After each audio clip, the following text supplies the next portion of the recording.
if you dislike the West, and if you hate the West's values, if you think the West is evil fundamentally and deserves to be destroyed, then anything Donald Trump does basically short of surrender will be too far for you.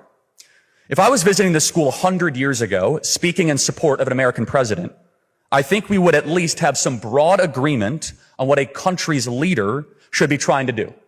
But we don't anymore.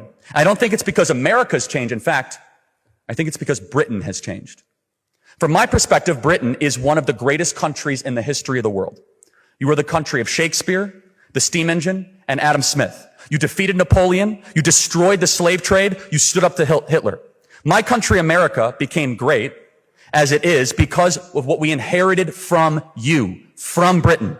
When I hear the slogan, "Make America Great Again," I'm also hearing, quote, "Return America to its British roots." Great Britain has everything in the world to be proud of. But when I look at Britain today, I see a country where the ruling elites are in a race to abandon the very values, the values that made them so great in the first place. I wish I could blame this all on labor, all on the left, but I can't. This country just had its 14th uninterrupted year of so-called conservative rule.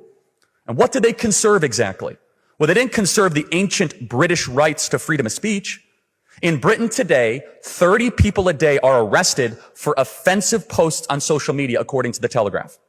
Praying silently within 600 feet of an abortion clinic can get you arrested in Scotland, as a 74-year-old woman named Rose just learned weeks ago.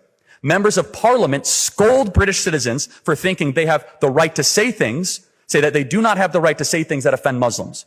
14 years of conservative rule didn't conserve British prosperity. Adjusted for inflation cost of living, the average British worker makes less today than they did in 2008. Outside of London, the British have lower incomes than every one of America's 50 states, and it never used to be this way. British industry pays 4 times as much for electricity as America does. You have the highest electricity rates in the world, a consequence of a choice of going net neutral.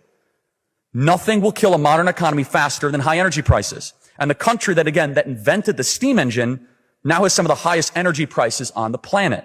But above all, 14 years of conservative control didn't preserve the British nation.